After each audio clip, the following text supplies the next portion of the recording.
ठीक है आओ टाइगर आओ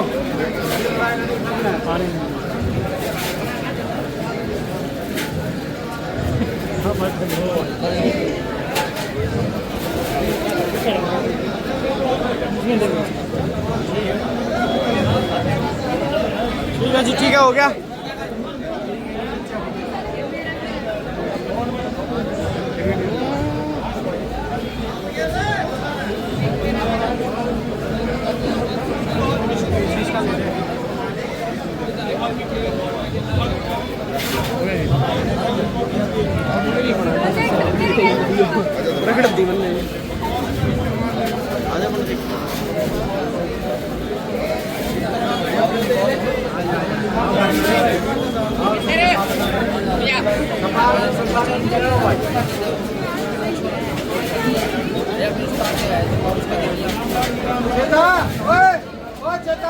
ऐसे बच के बचाओ, सारा काम गलत बात, सारा काम है जब सारा इलाका डाले, जब सारा गलत बात है सारी सबकी।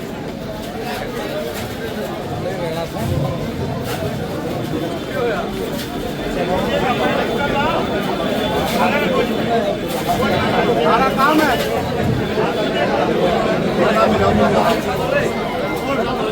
एक तो धन्यवाद, आप सबका भी धन्यवाद, और मेरी तरफ से पूरे बादली हलके के प्रत्येक व्यक्ति, इनके आशीर्वाद, जिनके प्यार से आज मुझे इतनी बड़ी जीत इन्होंने दी। तो मैं अपने काका ताऊओं का, अपने भाइयों का, अपनी माता शक्ति का, मैंने जीवन भर मैं लोगों का एहसानमंद हूँ, और मेरे पे बहुत बड़ी जिम्मेवारी दोबारा बादली हलके की जनता ने दी है। और मेरी कोशिश रहेगी कि मैं बादली हलके की जनता का जो विश्वास मुझ पे है, रोड से लेकर विधानसभा तक मजबूती से उठाऊंगा और मजबूती से इस लड़ाई को लड़ूंगा। जहां तक जो लोगों का आज बादली हलके की जनता ने घमंड तोड़ने का काम किया था, आज भी मैं उनका अभी एक भाषण सुन रहा था ओम प्रकाश जी का, कि जिस प्रकार से सरपंचों को धमका रहे हैं, आम आदमी को धमका रहे हैं, मैं एक चीज से आश्वस्त करता हूं बादली हलके की जनता को, बादली हलके की जनता की रीढ़ की हड्डी मजबूत है, कमजोर नहीं ओम प्रकाश जी, और ना उनका चुना हुआ जनप्रतिनिधि कमजोर है। बादली हलके के ना किसी सरपंचों को डरने की जरूरत है, ना किसी आम व्यक्ति को डरने की जरूरत है।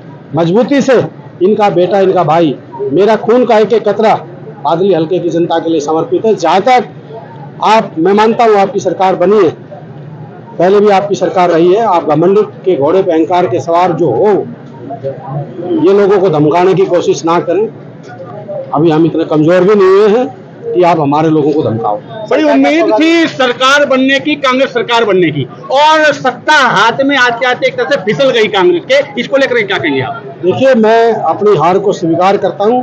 कहीं ना कहीं हमारी जो भी कमियां रही होंगी, हम उन कमियों को पूरा आकलन कर रहे हैं, और मैं इस बात से बड़ा, आपकी बात से बेबाकी से जवाब देता हूं, कहीं ना कहीं हम और कॉन्फिडेंस रहे, और कहीं ना कहीं जो बीजेपी का छल कपट, ईवीएम, साम दाम दंड भेद की जो राजनीतिक थी, इसमें कहीं ना कहीं बीजेपी कामयाब हुई है। आज आपको बता रहा हूं, आप बादली हलके का ले लिए, बादली हलके में कौन सा ऐसा काम ओम प्रकाश जी ने नहीं किया? चाहे शराब है, चाहे मांस मिट्टी है, चाहे पैसा है, चाहे और भी प्रलोभन है, क्या नहीं दिया आपको? पूरे हलके में नहीं, पूरे हरियाणा में इन्होंने हर उस साम दंड भेद की राजनीति को अपनाया है। चाहे वो ईवीएम से लेके, चाहे वो पैसे की बात थी, चाहे शराब की बात थी, चाहे और बातों की बात थी, तो कहीं ना कहीं दुरुपयोग करके हरियाणा की जनता ने कांग्रेस को जिताने का काम किया है। कहीं ना कहीं बीजेपी का जो दमनकारी, जो एक अहंकारी की नीति, और जो ऊपर की सेंटर की सरकार होने के कारण ये जो हमें हार का सामना, चुनावी नतीजे आने के बाद ईवीएम पर लगातार सवाल उठाए जा रहे हैं, लेकिन इधर आपके नेता हैं वीरेंद्र डूमरखा जी, उन्होंने कहा है कि ईवीएम का इतना बड़ा मामला नहीं था, संगठन का ना होना ये कांग्रेस के लिए बड़ा। मैं इस बात को बिल्कुल मानता हूँ। संगठन चाहे परिवार का हो, चाहे पार्टी का हो चाहे किसी भी दल का हो, संगठन बहुत जरूरी होता है। संगठन बगैर कहीं ना कहीं संगठन की कमी हमें खली। डीएपी की खाद की एक बार फिर दिक्कतें आई है, जींद में लाठीचार्ज भी हुई है। देखिए, मैं एक चीज जरूर कह रहा हूँ, ये सरकार बना गए, मुझे नहीं पता ये कैसे बना गए, पर हरियाणा की जनता ने इनको बाहर करने का काम किया है। और ये किसान विरोधी है, ये युवा विरोधी है। आप कह रहे 25,000 नौकरी दी है, पर आप उस पूरा उसको लिस्टेड करना कि हरियाणा के कितने बच्चों को 25,000 नौकरी, जो बात करने वाले 10,000 के करीब जो नौकरी मिली है। तो ये हर चीज में झूठ की राजनीति करते हैं। कहीं ना कहीं लोगों को ठगने का काम बीजेपी सरकार ने किया। कांग्रेस के प्रति, कांग्रेस जीत के प्रति इतनी उत्साहित थी कि बताते हैं कि चुनाव परिणाम आने से पहले हुड्डा साहब ने मंत्रिमंडल तक का विस्तार कर दिया था अपनी कोठी पे लेकर के, अपनी कोठी पे, और वहां के बुला करके उनको विभाग तक बांट दिए गए थे। इसको लेकर क्या कहेंगे? ये बिल्कुल झूठ है, बिल्कुल झूठ है। और लोग तो पता नहीं क्या कह देंगे। कहता है जो जीतता वो सिकंदर होता है, जो हारता है उसको कमियां निकलती हैं। पर हुड्डा साहब ने दमदारी से इलेक्शन लड़ा है, और ये सब आकलन झूठा आकलन है।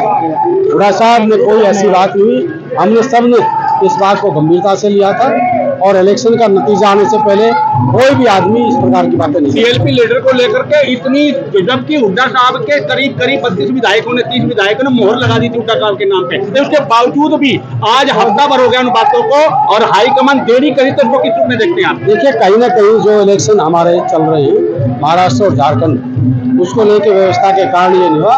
और हमारे नेता आज ने राहुल गांधी जी, मल्लिकार्जुन खड़गे जी और हमारे नेता चौधरी भूपेंद्र सिंह हुड्डा जी सारे मिलके हम जल्द ही सीएलपी का फैसला। प्रदूषण को लेकर किसानों पर सख्ताई नजर आ रही है। देखिए, प्रदूषण पराली से नहीं है, प्रदूषण जिन चीजों से वो सब ने पता है, पर सरकार ने कहीं ना कहीं किसान को मारने का काम करने का काम ये सरकार कर रही है।